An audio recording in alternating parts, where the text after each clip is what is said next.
Oui, Giscard Koussema, tantôt venait de parler que le président de la République va prendre les commandes de l'Union africaine. Ce sera dès le début de l'année prochaine, en 2021. C'est une grande première. Après 4 décennies, et la RDC sur le haut du podium.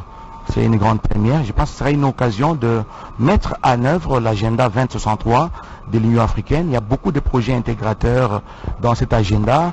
Il y a par exemple une route transnationale qui doit quitter le Cap, qui doit passer obligatoirement par la RDC vu sa position géostratégique.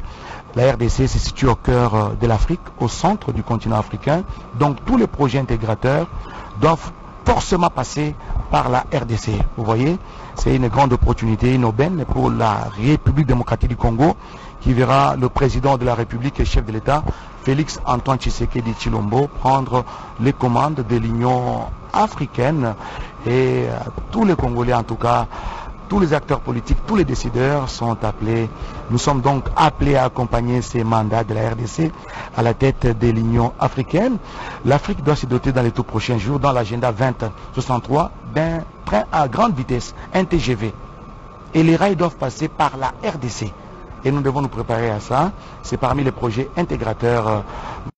Et nous attendons donc l'arrivée du chef de l'État, l'entrée du chef de l'État dans cette salle, le congrès du Palais de la Nation, pour lancer officiellement justement cette 7e session de la conférence des gouverneurs de province placée sous le thème la gouvernance de province dans l'environnement démocratique actuel, défis et opportunités. Toutes les personnalités conviées à cette conférence ont déjà pris place et nous attendons que l'entrée du premier citoyen de la République, Giscard Koussema. Nous parlons de 26 provinces. Parmi elles, il y en a qui ont hérité des infrastructures issues de l'ancienne organisation administrative. C'est le cas de la province du Haut-Katanga. Par exemple, le Haut-Katanga qui a hérité tout ce qu'il y avait comme infrastructure ayant appartenu à la province du Katanga. D'abord, le chef-lieu est resté la ville de Lubumbashi, qui est la deuxième ville de la République démocratique du Congo. Donc c'est l'une des 26 provinces de la République démocratique du Congo. La nouvelle province est en fait l'ancien district du Haut-Katanga, comprenant les villes au statut d'entité administrative décentralisée de Lubumbashi et de Likasi, et toutes précédemment faisant partie de l'ancienne province du Katanga avant 2015. Cette province, par exemple, a 3 grandes villes qui sont Lubumbashi, la ville de Lubumbashi, comme chef-lieu, il y a Likasi et également la bourgade de Kambovia Kasumba Lessa qui est le poste frontalier vers la Zambie. Alors c'est une province qui a un grand potentiel au niveau des Sakania. Par exemple, on trouve du cuivre, du cobalt, beaucoup d'autres tintalines, beaucoup d'autres matières précieuses. Au niveau des Kipushi également, on trouve du cuivre, cobalt, du plomb, zinc et puis toutes les autres matières. Au niveau des Kambov, au niveau des Kasenga. Pour vous faire rire, la frontière entre la RDC et la Zambie au niveau des Sakania, c'est juste une route qui sépare les deux pays. C'est une route, une petite route ordinaire. Nos provinces, c'est une route ordinaire et on vous dit, c'est ça, la limite avec la Zambie. Donc il y a Mitwaba, il y a également Puito. Voilà 6 villes qui ont un énorme potentiel minier pour cette province. Mais c'est aussi une province touristique, le Haut-Katanga. Lorsqu'on trouve dans le Haut-Katanga des endroits les plus attrayants de la République démocratique du Congo, comme le parc Kundelungu, le parc Upemba, les lacs Moero, les sites Lumumba sur la route Lubumbashi-Likasi et d'autres merveilles de la République démocratique du Congo. En ce qui concerne justement les potentiels touristiques, il n'y a pas que la province du Haut-Katanga, mais pratiquement dans chaque province, il y a quelque chose de merveilleux. Il y a une merveille en tout cas Hein, lorsque vous allez dans l'ex-Équateur, déjà la forêt équatoriale elle-même, lorsque vous y trouvez, c'est quelque chose d'énorme à perte de vue. Hein. C'est quelque chose d'énorme, de spécifique. Et lorsque vous allez à l'intérieur, tout ce qu'on a comme flore, faune et flore, c'est attrayant. Et un peu partout au niveau de province. Il faut justement créer des espaces d'échange comme la conférence de ces potentiels. Donc les provinces, c'est vrai, attendent de Kinshasa, mais en tout cas chacune a au moins un potentiel qui, une fois bien exploité, peut créer sa propre prospérité au niveau provincial. Donc il y a ces déséquilibres dont on parlait. C'est vrai qu'aussi les Haut-Katanga, si les Lualaba, si toutes les autres provinces, le Nord Kivu, le Sud Kivu, l'Ituri, la Chopo, cet avantage-là. Il y a d'autres par contre où il n'y a pratiquement rien, tout est à refaire, en commençant par les infrastructures.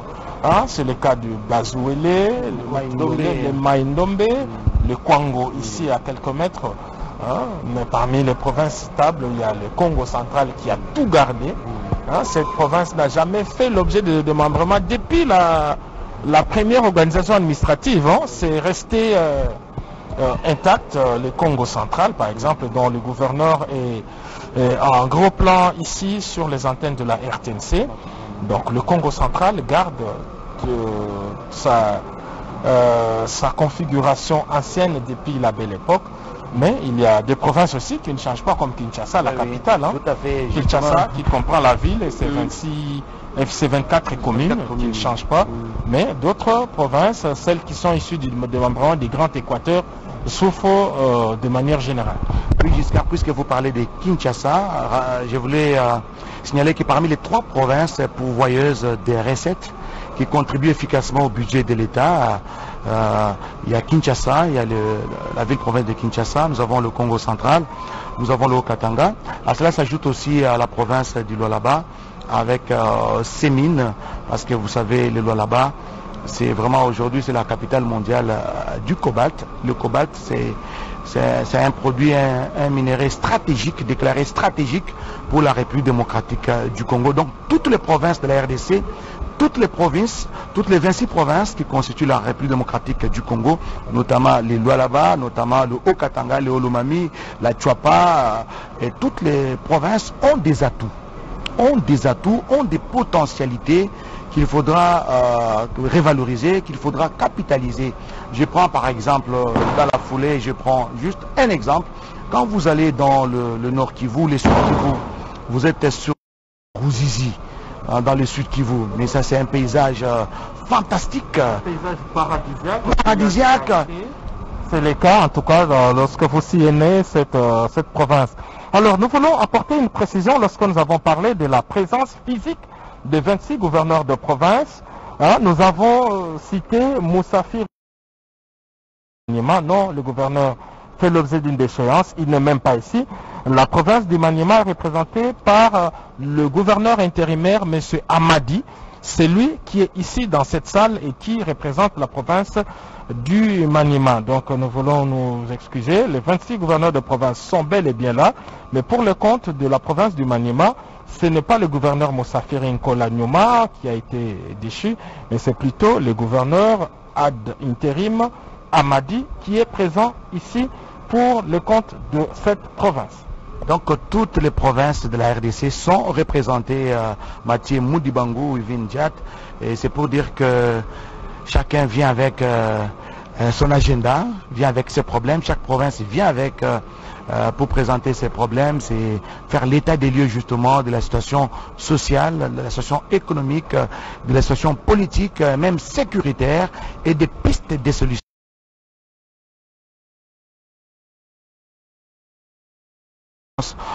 Des gouverneurs, n'est-ce pas, Mathieu Moudibangou, je vois ici la province du Nord Kivu, avec Caroline Zanzuka Sivita, nous avons le Tanganyika avec Zoé Mwanzambala Kabila et ainsi que d'autres provinces de la République. Et tous les gouverneurs sont là, hormis celui du Maniema qui s'est fait représenter par...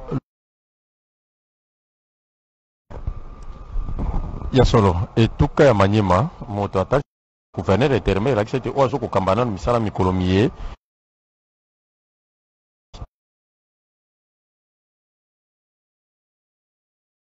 Botombo amibwa etando mobimba République démocratique du Congo kati bituka tumba na motoba bisa kolandela pe mokambi yoko na yoko kolandema mosala moza kosala makuno kati etuka ya ye pe makouta epai na mokambi okolo po ete misala mitambola bo milongo bani ndakisa likambo moko mokambi okolo azali kobeta nsete butilo kwa moi kobundisa likambo litali kanyaka okati ekolo ya biso pamba te yango ekopesa nzala botombo amite kotia kati na libenga yayo nzoka ezali malamu te mpona mokambi okolo esengai misala ma engebene na ntina litombali ya babotama banda okati ya bituka kokende na bingumba kokende na bakartier na mabalabala epai wapi bana ekolo Congo démocratique bazwami mpona ntina botombo ya mitala kati na lelo ezali bokutani mwa mbala ibale okati ya likita linene le mokambi ekolo azali kokamba elongo na bakambi babituka yambo ezalaki momu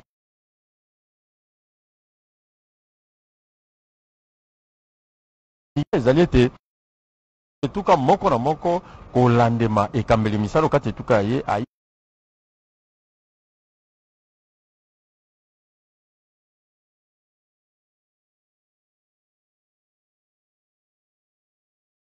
esika mokambi ya mbula matari ekolo azali ye moko te opene ya ye ezali na molandi ya ministre mokambi ya mondele mboka bokengi mpe misala na bonkoko ye nde azali lokola tobenga to mpe pare ya molulu moye kati na bakambi ya bituka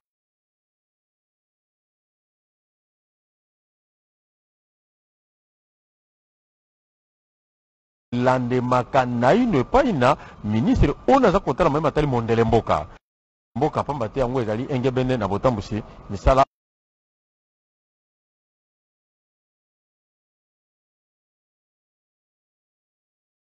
okati ekolo yango wana tomoni ete mpona mokomo ya lelo ezali likita linene ezali kofungola bikuke byango epai na ye mei Félix Antoine Seketi Lombo mokambi ekolo lelo azali molandi ya mokambi ya lisanga ya bikolo bya mokili mu Afrika kasi totangi mpe na misapi akozwa mpifo ya bokambi lisanga ya bikolo bya mokili mu Afrika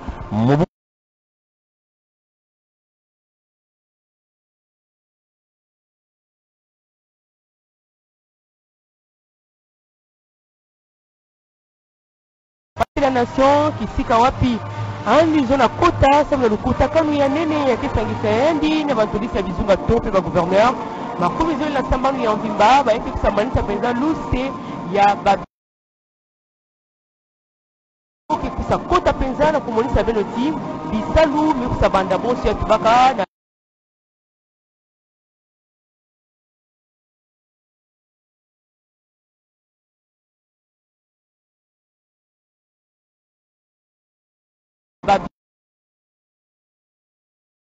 kikusa kota penza na kumonisa beno ti bisalu mikusa banda bonsi ya tubaka na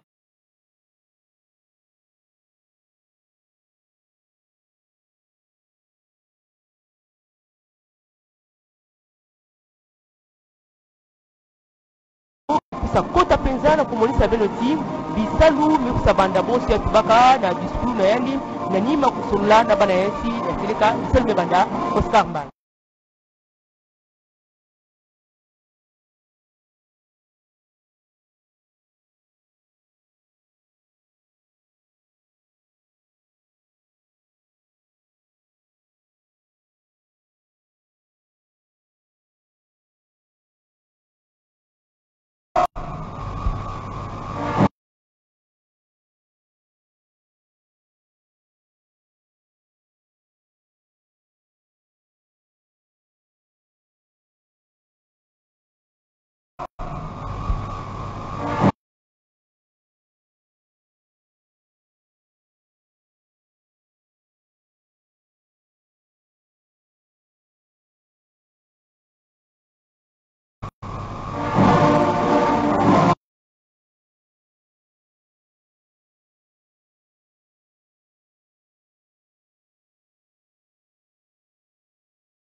Premier ministre, Madame et Monsieur le membre du gouvernement invité,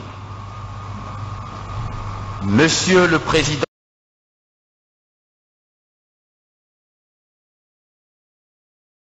provincial, Monsieur le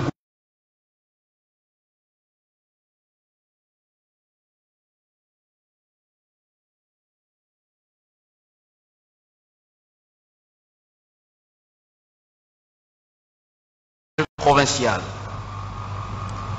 Monsieur le gouverneur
Excellence, Monsieur le Président de la République, chef de l'État, avec l'expression de nos hommages le plus déférent.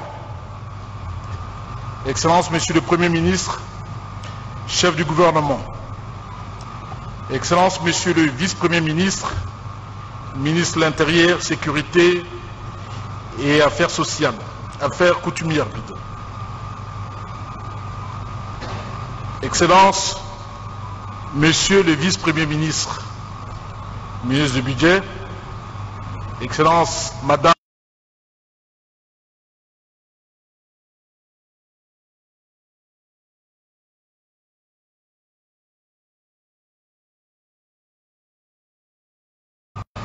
Excellence, Monsieur le Vice-Premier ministre, ministre du Budget, Excellence, Madame la Vice-Premier ministre, ministre de Plan, Excellence, Monsieur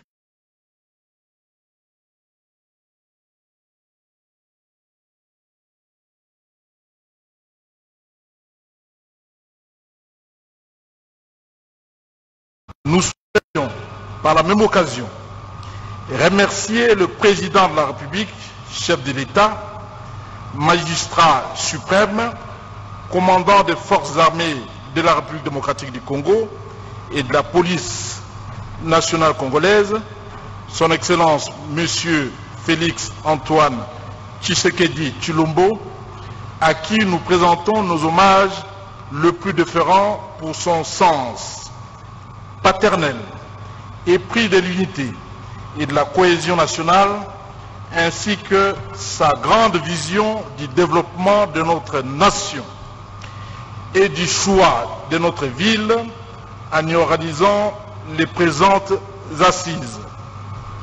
À cet effet, les sacrés devoirs qui nous incombent ces jours est de vous souhaiter la bienvenue dans la ville de Kinshasa, capitale de la République démocratique du Congo et des institutions de la République.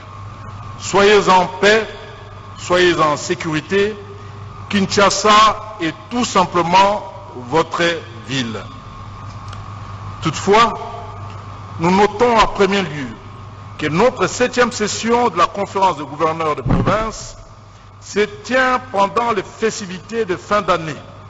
Voilà pourquoi nous saisissons cette occasion pour présenter au nom des Kinoises et Kinois et au mien propre le vœu de paix, de bonheur, de prospérité et de succès au président de la République, chef de l'État, et à sa famille pour l'année 2021 qui pointe à l'horizon. Nous présentons le même vœu à son Excellence, Monsieur le Premier ministre, chef du gouvernement, aux membres du gouvernement, aux collègues gouverneurs et à tous les invités ici présents. Puissent les très hauts nous gratifier d'un œil miséricordieux au cours de cette nouvelle année et qu'ils disposent des circonstances ainsi que de temps favorables pour l'épanouissement de chacun de nous.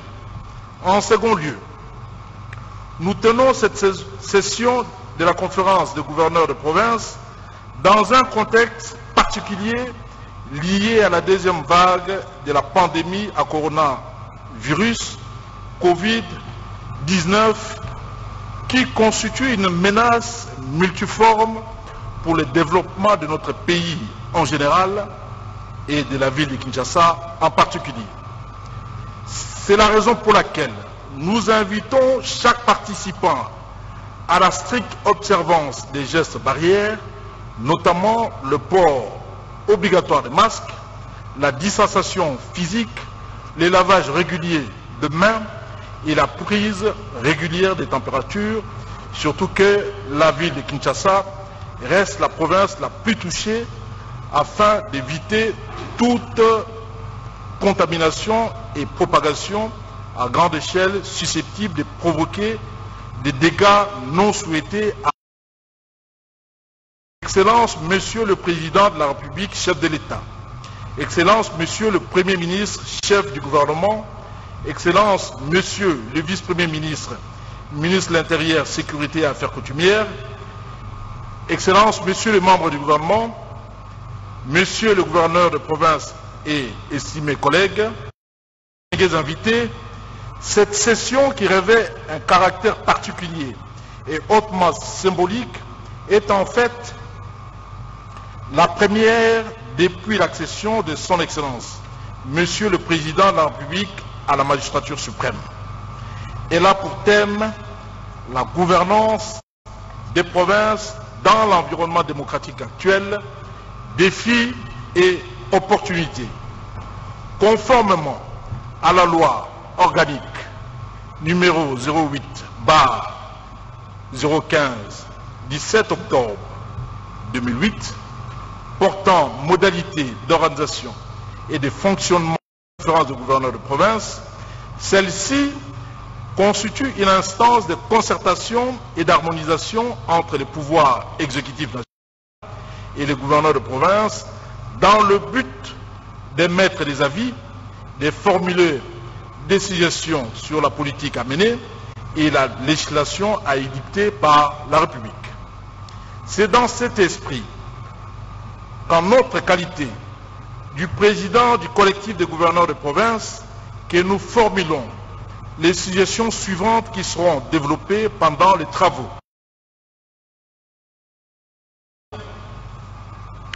La tenue trimestrielle et rotative de la conférence de gouverneurs de province dans le respect scrupuleux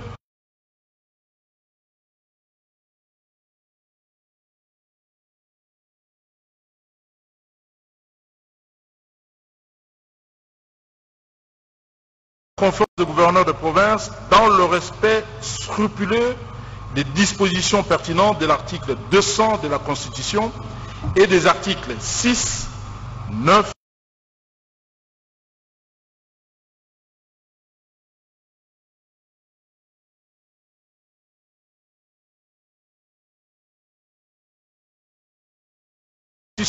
légales dans les provinces où les gouverneurs ont été irrégulièrement et illégalement démis de leurs fonctions. Troisièmement, compléter l'article 42 de la loi numéro 08/012 du 30 portant principes fondamentaux et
La coalition FCC Cash, qui en a été l'émanation, a montré ses limites à répondre positivement à l'essentiel des attentes de notre peuple, tant au niveau national que provincial. À l'espoir né en janvier 2019, a succédé le doute, qui risquait, si on y prenait garde, d'entraîner le peuple dans le désespoir, avec toutes les conséquences qu'on peut facilement imaginer.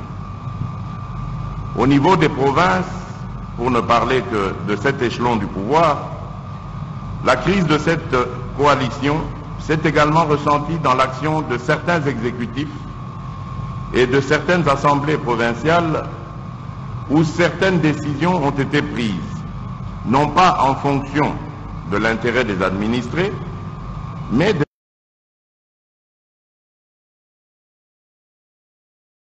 la plateforme d'appartenance des acteurs concernés.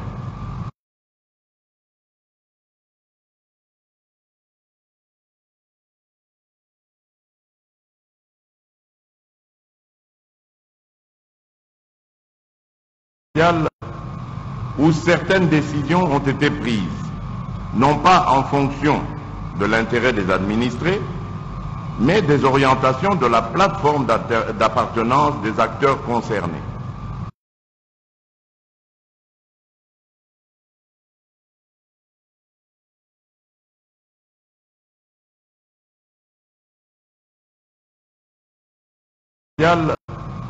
Où certaines décisions ont été prises, non pas en fonction de l'intérêt des administrés, mais des orientations de la plateforme d'appartenance des acteurs concernés.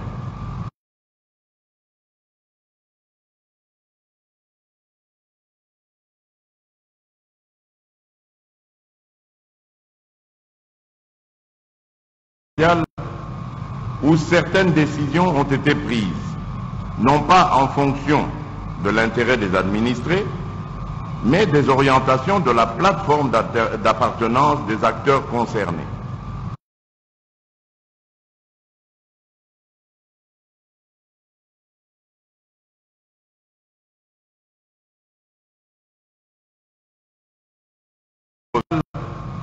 Où certaines décisions ont été prises, non pas en fonction de l'intérêt des administrés, mais des orientations de la plateforme d'appartenance des acteurs concernés.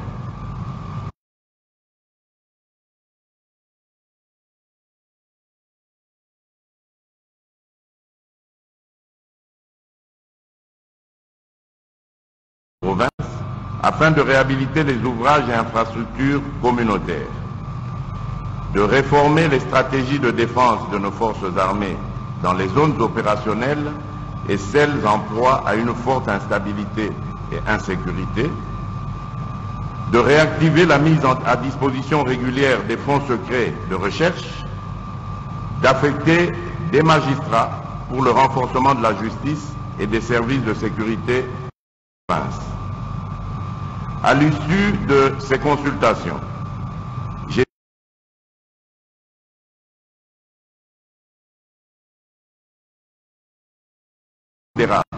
et qui touche à tous les domaines de la vie de la nation.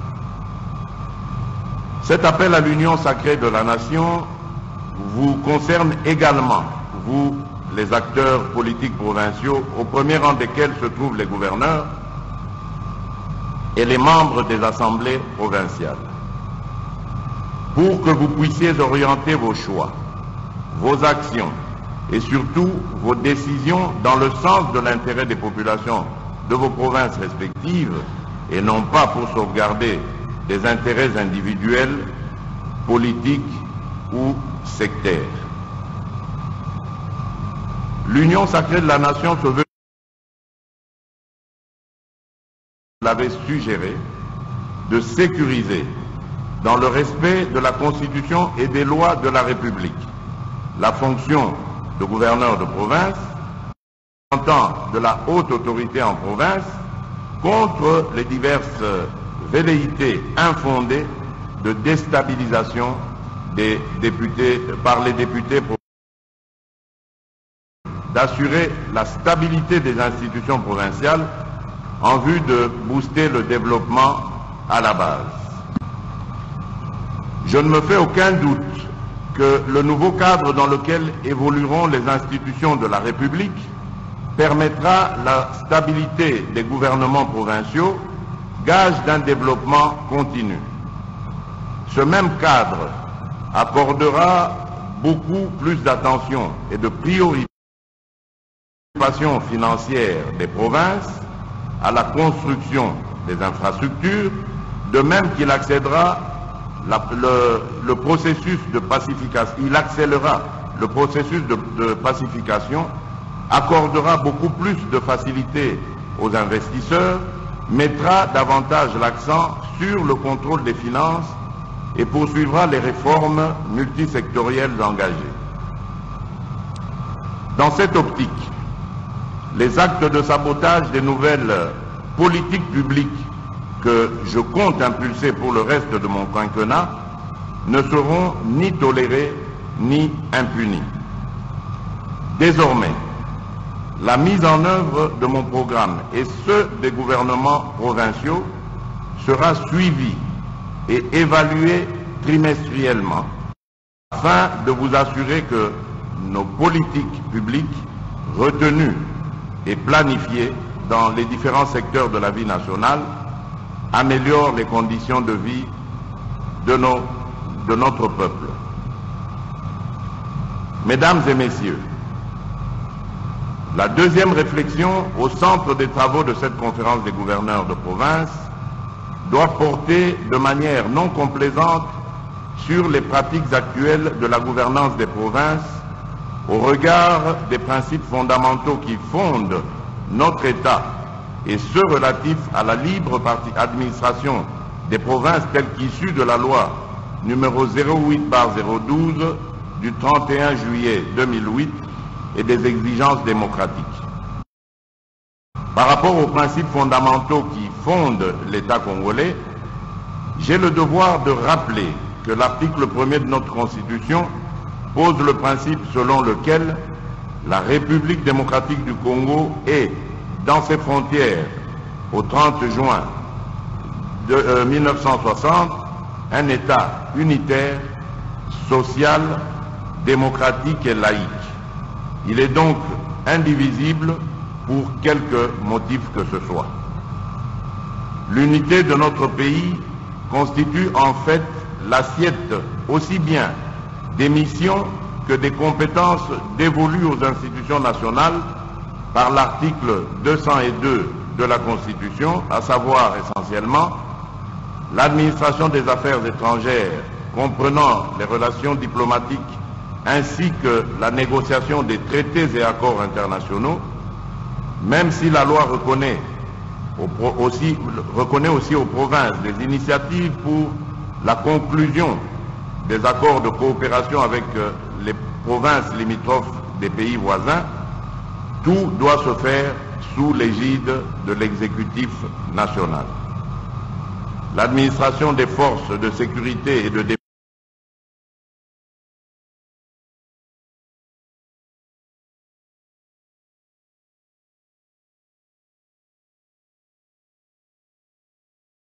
de coopération avec les provinces limitrophes des pays voisins, tout doit se faire sous l'égide de l'exécutif national. L'administration des forces de sécurité et de défense, ainsi que de la sûreté intérieure et extérieure,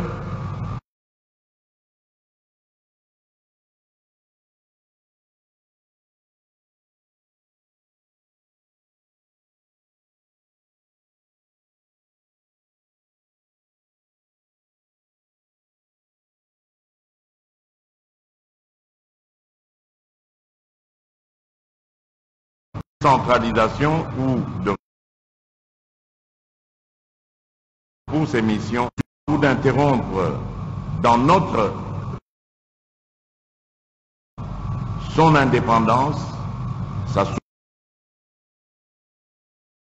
son unité, son indivisibilité, son caractère social, démocratique et laïque, notamment par la mise en place de ses propres forces de défense nationale ou de sûreté extérieure.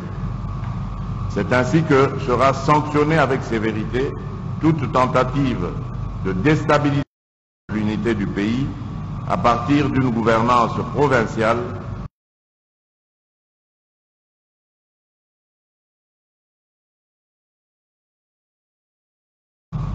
Dans cette optique, la gouvernance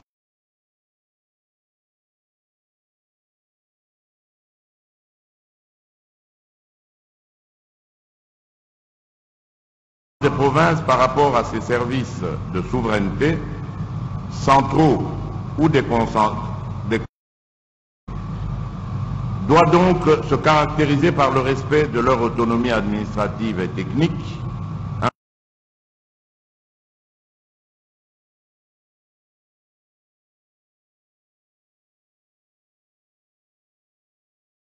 autre véritable défi à relever. Tout doit être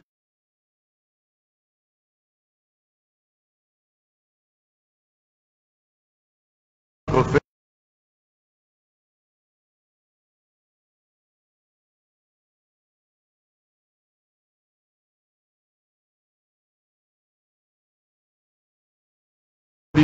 à l'avantage de préserver symboliquement l'unité de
Il importe de rappeler que le gouverneur de province représente le gouvernement central en province et assure, dans ce cadre, la sauvegarde de l'intérêt national, le respect des lois et règlements de la République et veille à la sécurité et à l'ordre public dans la province.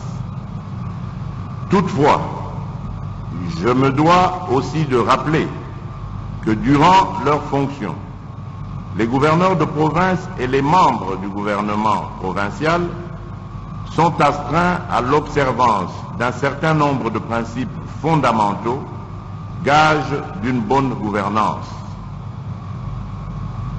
Il en est ainsi notamment de l'interdiction par eux-mêmes ou par personne interposée d'acheter, d'acquérir d'aucune façon, de prendre en bail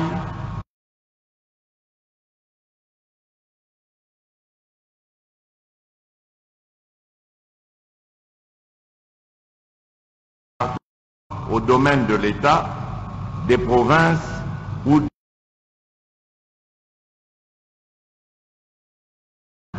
ils ne peuvent prendre part directement ou indirectement aux institutions.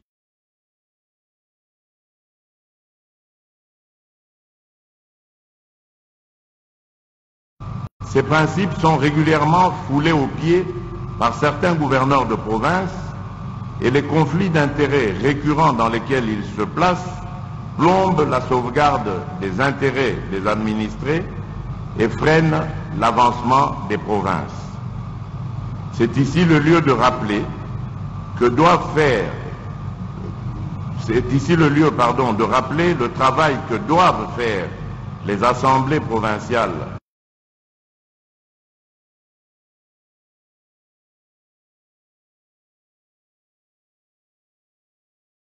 L'exécutif provincial dans le strict respect des règles.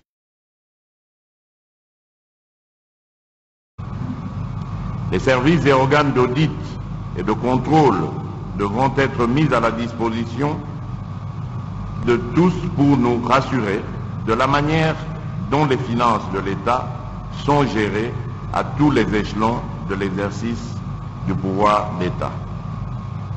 Mesdames et messieurs, la troisième réflexion qui devra faire l'examen des travaux en commission porte sur les défis actuels auxquels sont confrontées les provinces et qui empêchent leur fonctionnement optimal tout en freinant leur développement efficient. Ces défis sont nombreux. Nous en relèverons quelques-uns, les plus significatifs. Il convient de signaler que la gouvernance de nos provinces repose sur le principe de libre initiative des provinces et du pouvoir central. Elle nous appelle à des harmonisations en permanence entre les deux niveaux de gestion politique de l'État, car en cas d'option contradictoire, celle du pouvoir central vote automatiquement. Elle se caractérise par le transfert de certaines compétences, jadis exercées par les institutions nationales, aux provinces qui, de ce fait, demeurent des acteurs principaux dans la gestion de l'État, aux côtés du pouvoir central, autrement dit, des partenaires valables des institutions nationales pour le développement de notre pays. Sous ce prisme, la gouvernance de nos provinces reste confrontée à des défis majeurs à relever tant par l'exécutif national que par les exécutifs provinciaux eux-mêmes, les plus importants d'entre eux étant aujourd'hui notamment les défis de transfert de compétences, de mobilisation des ressources provinciales, de mesures pour faire face aux conséquences néfastes provoquées par la Covid-19, de la lutte contre la corruption, les détournements et autres antivaleurs, et de la construction des infrastructures d'intérêt provincial, éducation, santé, etc., et particulièrement pour les provinces de l'Est et du Nord-Est, de l'insécurité et de la restauration de la paix. En effet, je suis conscient que la bonne gouvernance des provinces passe avant tout par le transfert effectif et immédiat à l'exécutif national de toutes les attributions spécifiquement et exclusivement attribuées aux provinces. Sa matérialisation n'est effective qu'à travers notamment l'opérationnalisation des retenues de leur part des recettes à caractère national à hauteur de 40%, qui devrait s'effectuer par un versement automatique dans le compte de la province effectué par la Banque centrale du Congo, conformément à la loi financière, l'apparition claire dans le budget de l'État du budget des provinces, l'administration de leurs ressources propres, notamment la levée de l'impôt, conformément à la législation fiscale provinciale et des taxes, droits provinciaux et locaux, prélevés sur les matières locales non imposées par le pouvoir central. La province devrait également bénéficier des ressources provenant de la Caisse nationale de péréquation prévue à l'article 181 de la Constitution. À cet effet, chaque province doit donc établir le mécanisme de recouvrement de ses ressources propres dans le respect des procédures fixées par la législation nationale et par les recettes administratives rattachées aux actes générateurs dont la décision relève de sa compétence. Dans la pratique, le comportement des acteurs en présence ne facilite pas la résolution de ce défi. Le débat autour de ces questions se rapporte au transfert des charges et de leur financement. À ce sujet, en même temps que les provinces se plaignent de n'être pas appuyées financièrement par le gouvernement central, s'agissant de la retenue à la source de 40% des recettes à caractère national, le gouvernement central, à son tour, rétorque que toutes les provinces n'ont pas la même capacité de mobilisation des recettes suite à l'aménuisement de leur assiette fiscale et à la faiblesse constatée de leur part pour mobiliser les recettes. Au nom de la solidarité nationale, la rétrocession continue à être appliquée comme technique de réponse appropriée aux besoins des provinces. De même, les entités territoriales décentralisées, villes, communes, secteurs et chefferies, qui bénéficient des taxes et impôts à elles reconnus par la réglementation en vigueur, revendiquent auprès des provinces leur quote-part dans les 40% des recettes à caractère national. Peut-on aussi relever que les entités territoriales déconcentrées, territoires, groupements et villages, clament qu'elles sont laissées pour compte, n'ayant plus de taxes ni de redevances, encore moins de moyens de fonctionnement de la part du gouvernement central. Toutefois, il s'y est de noter qu'à la suite de l'ordonnance loi numéro 18/004 du 13 mars 2018, la nomenclature des impôts, droits, taxes et redevances de la province et de l'entité territoriale décentralisée, ainsi que des modalités de leur répartition ont été fixées. Au terme de la dite ordonnance, le gouvernement central a laissé aux provinces une partie d'impôts qu'ils percevaient auparavant. Ainsi, à part les droits, taxes et redevances que les provinces recouvrent auprès des assujettis, les impôts provinciaux d'intérêt commun ont été déterminés, à savoir l'impôt sur la superficie des propriétés foncières bâties et non bâties, l'impôt sur les véhicules automobiles, sur les revenus locatifs et l'impôt. Presque toutes nos provinces laissent entrevoir que la plupart des gouverneurs de province ne recouvrent pas ces différents droits, et s'ils les recouvrent,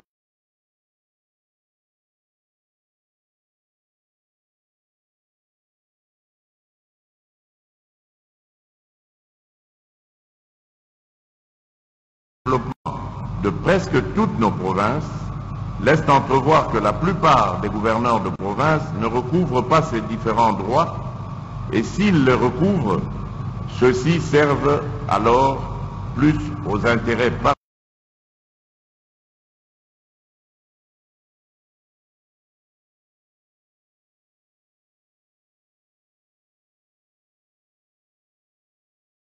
presque toutes nos provinces laissent entrevoir que la plupart des gouverneurs de province ne recouvrent pas ces différents droits, et s'ils les recouvrent, ceux-ci servent alors plus aux intérêts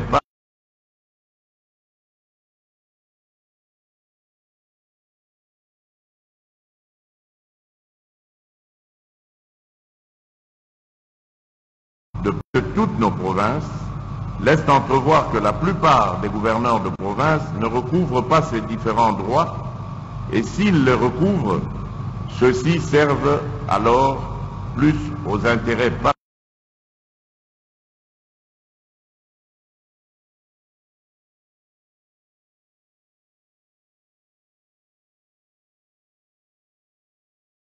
de toutes nos provinces laissent entrevoir que la plupart des gouverneurs de province ne recouvrent pas ces différents droits, et s'ils les recouvrent, ceux-ci servent alors plus aux intérêts particuliers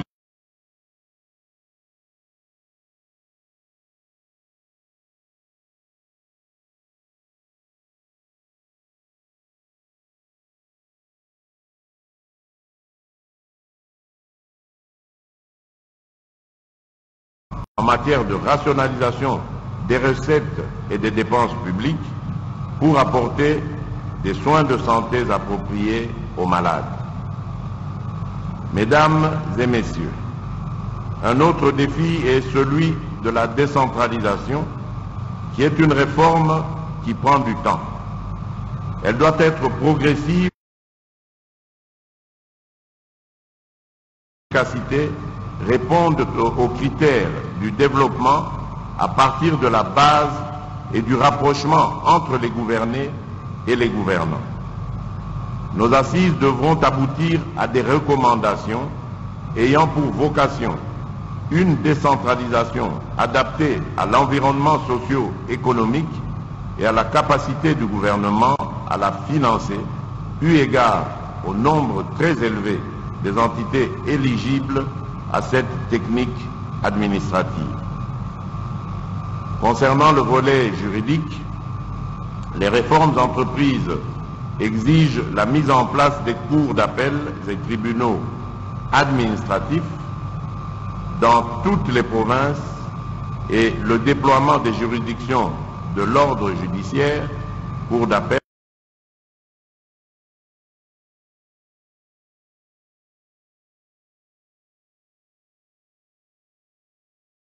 de grande instance, tribunaux de paix,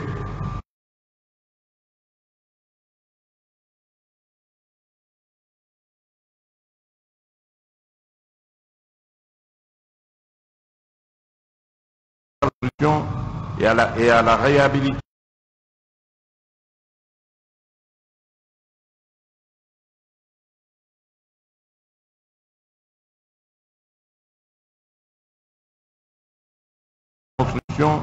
et à la réhabilitation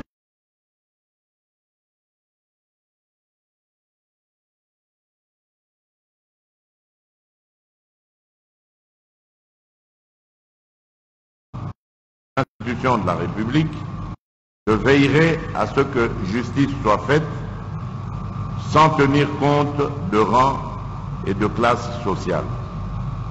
Dans ce même ordre d'idées, je ne ménagerai aucun effort pour que le régime disciplinaire soit mis en mouvement conformément à la loi contre les magistrats véreux et corrompus. Mesdames et messieurs, sur le plan sécuritaire, il nous faut beaucoup d'initiatives pour mettre fin à l'insécurité dans les provinces où elles sévissent avec acuité et préserver la paix dans les provinces où le calme règne. À ce sujet, en plus des opérations militaires contre les groupes armés locaux et étrangers, j'ai décidé de rationaliser les interventions en faveur des personnes qui renoncent à ces activités subversives en fusionnant le DDR et la STAREC. Désormais, de leur fusion est né le DDR-CS, désarmement, démobilisation, réinsertion communautaire, stabilisation. Ce travail de fusion est en cours de soutenir cette action en vous impliquant chacun dans l'armée. Il est également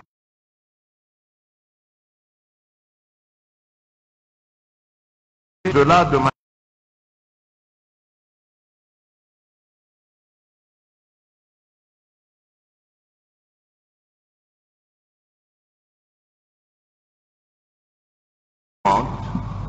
les barrières illégales et souvent payantes, ainsi que des tracasseries administratives dans presque toutes les provinces. Ce genre de comportement doit cesser et vous devez vous y impliquer. Ainsi, je vous demande, dès votre retour dans vos provinces respectives, de répertorier et de lever toutes les barrières illégales. Sur le plan économique, je vous rappelle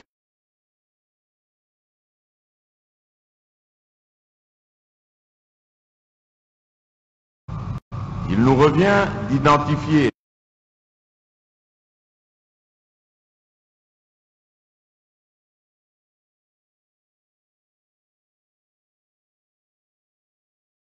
opportunité. Dans le même ordre d'idées, beaucoup de forces politiques et sociales que j'ai consultées ont émis le vœu de la création des banques agricoles et de l'habitat. Il nous revient d'exploiter cette piste afin de constituer le dossier bancable pour que chaque province puisse se doter de banques agricoles et d'habitat.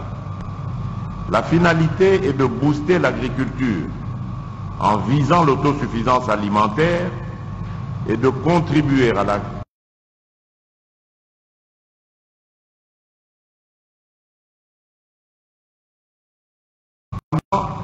Chaque province se doit de faire les états des lieux en matière agricole et de pêche afin de permettre au gouvernement central d'intégrer toutes les données dans un plan unique assorti d'un budget devant servir de boussole dans la mise en œuvre de ce projet. Sur cette même lancée, le gouvernement central et les provinces, chacun en ce qui le concerne, devront adopter des mesures incitatives et donner des facilités aux petites et moyennes entreprises, base de l'envol de notre économie. À ce sujet, nous insistons sur l'accompagnement des jeunes entrepreneurs, spécialement ceux qui excellent dans les innovations des numériques et dans l'agriculture.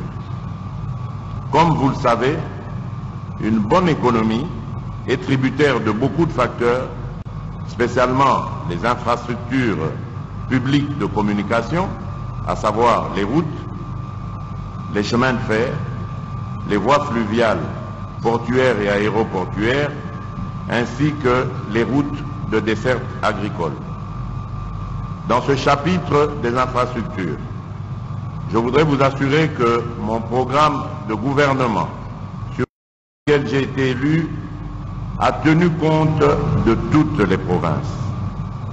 Pour le reste de mon mandat, nous allons lancer des projets d'asphaltage de nos routes, ainsi que la construction et la réhabilitation des voies aéroportuaires. Nous allons également continuer progressivement dans la construction ou la réhabilitation des bâtiments scolaires et universitaires. Pour réaliser tous ces projets de réforme, de réhabilitation des infrastructures,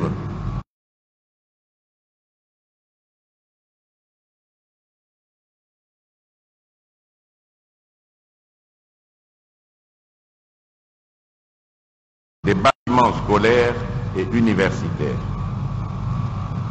Pour réaliser tous ces projets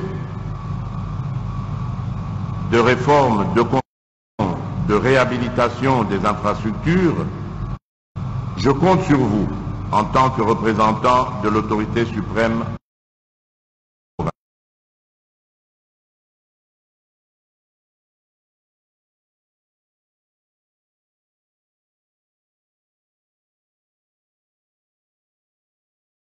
Par une seule personne, pas même par un seul groupe. Ce doit être l'œuvre de tous les Congolais, dans toute leur diversité. La nouvelle configuration politique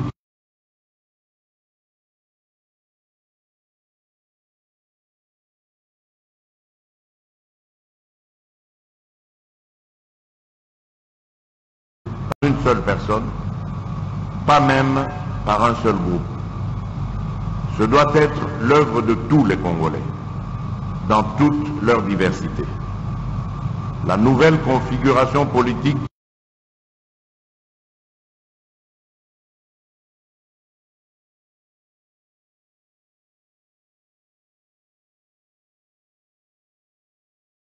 par une seule personne, pas même par un seul groupe. Ce doit être l'œuvre de tous les Congolais, dans toute leur diversité. La nouvelle configuration politique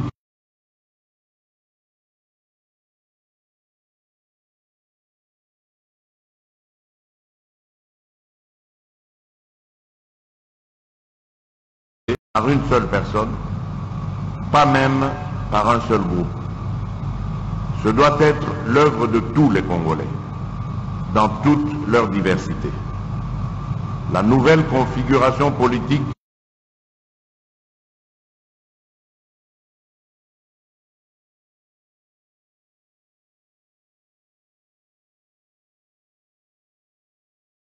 par une seule personne, pas même par un seul groupe.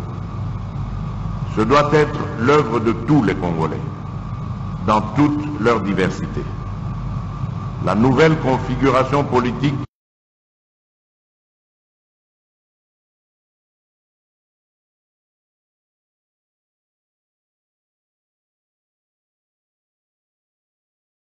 de détournement des deniers publics qui retiennent le décollage de notre pays.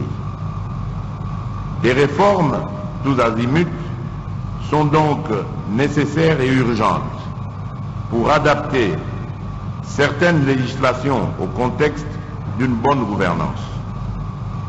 Ces réformes visent notamment l'évaluation du cadre juridique actuel régissant les rapports entre le gouvernement central et les provinces, ces dernières entre elles et les entités territoriales décentralisées.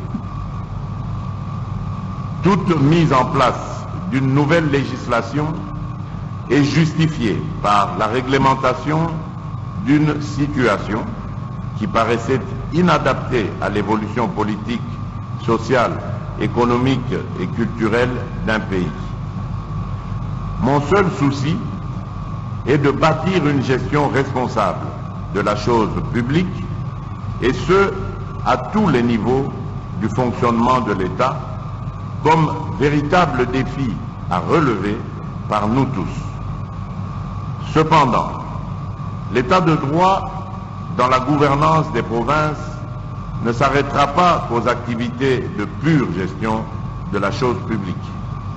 Il sera lourdement aussi question du respect aussi bien des libertés publiques prévues et garanties par la législation en vigueur, à savoir la liberté des réunions, d'opinion, d'association ou de participation citoyenne à la gestion de la chose publique, que des libertés publiques, politiques et démocratiques, à savoir le caractère non impératif des mandats électifs, le pluralisme politique, le suffrage universel, égal et secret. Aucun individu ou groupe d'individus ne pourra prendre en otage l'État ou les provinces pour s'en attribuer seul l'exercice du pouvoir d'État et par-delà se permettre de se partager à eux seuls toutes les opportunités et autres ressources ainsi générées. Nous mettrons le peuple au centre de nos actions pour répondre ainsi à ses besoins réels, d'accès aux soins de santé primaires et spécialisés, d'accès à l'alimentation, à l'éducation, bref, à une vie d'abord normale et ensuite aisée.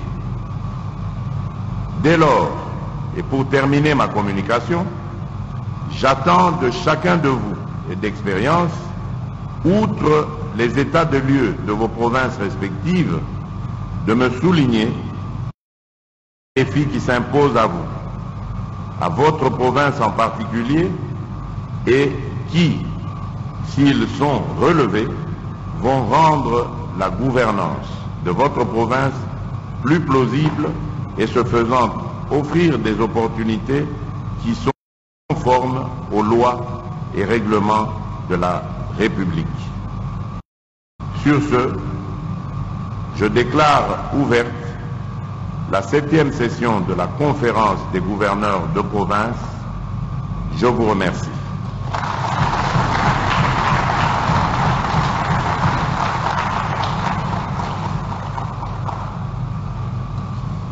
La 7e session de la conférence des gouverneurs des provinces, mot prononcé par le chef de l'État, le président de la République, Félix Antoine Tshisekedi Tshilombo.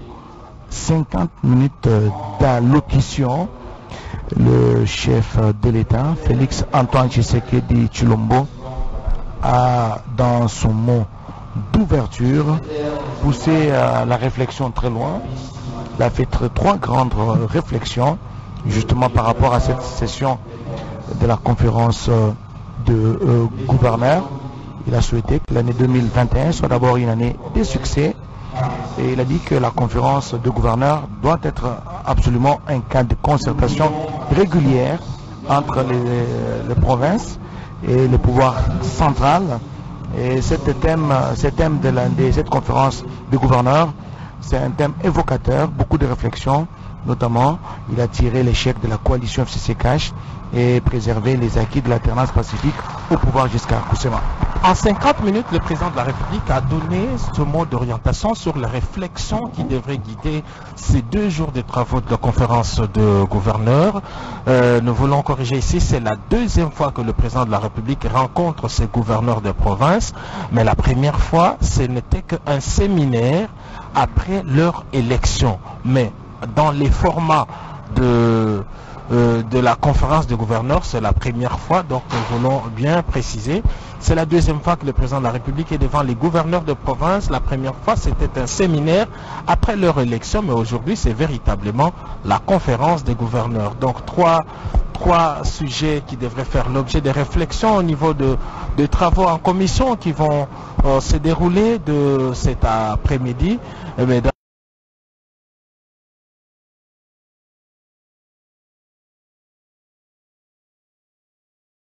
Aujourd'hui, c'est véritablement la conférence des gouverneurs. Donc, trois sujets qui devraient faire l'objet de réflexions au niveau de travaux en commission qui vont se dérouler de cet après-midi. Mais d'abord,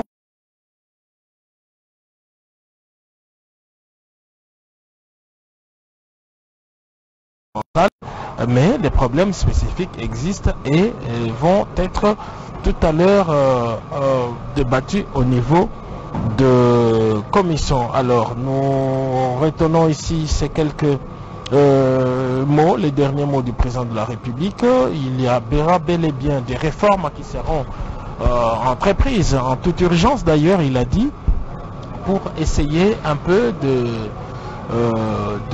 d'améliorer la gouvernance des provinces et les rapports entre les provinces et les gouvernements centrales. Oui, Mathieu Moudibangou, un détail très important, le chef de l'État a interdit aux gouverneurs de province toute activité, toute participation à une activité qui mette en mal l'unité du pays. Mathieu Moudibangou. Yasolo Oscar Mbal Kaïj Pambate Mokambetuka Azali Moto Oyo Akosa Mosara Elongo na Mokambekolo akoki te kozala kati ya masanga to mpe makita maike makoki kopesa bokengi to kati etuka ya ye moto abandaki na yo nezali mokonzi Kinshasa Jean-Denis Ngobila pamba te ye nde moto yambi bakambi baso babituka awa okati ya mabele mayema ngoma mokonzi Kinshasa atombeli bango mobu mola mpe boye bolamu mosala molamu kati ya bango litomba lizalaki mokambekolo Félix Antoine Tshisekedi Tshilombo apesa bandingisa iye bakambi babituka okati ya masolo mabango mai bakosombitina mikolo mibale pamba te kosuka lobi batala moto na moto nini ezali mwa kokoso okati etuka ya ye pamba te bituka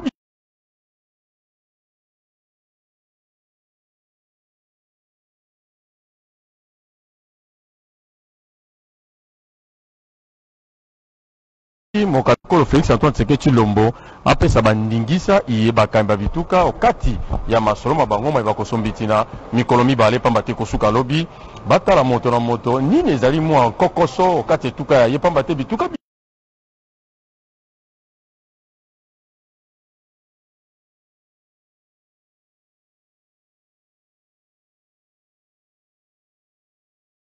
mokambekolo Félix Antoine Tshisekedi Tshilombo apesa bandingisa iye bakambi babituka okati ya masolo mabango mai bakosombitina mikolo mibale pamba te kosuka lobi batala moto na moto nini ezali mwa kokoso okati etuka ya ye pamba te bituka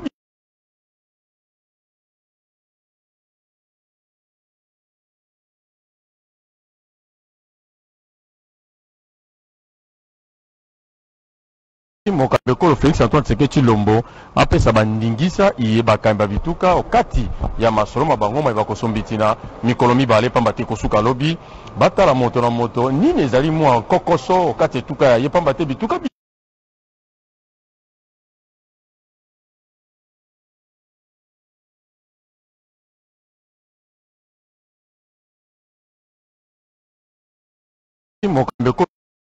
Mokambekolo Félix Antoine Tshisekedi Tshilombo Mokambekolo Félix Antoine Tshisekedi Tshilombo apesa bandingisa iye bakamba bituka okati ya masolo mabango ma bakosombitina mikolo mibale pamba te kosuka lobi batala moto na moto nini ezali mwa kokoso okati etuka ya ye pamba te bituka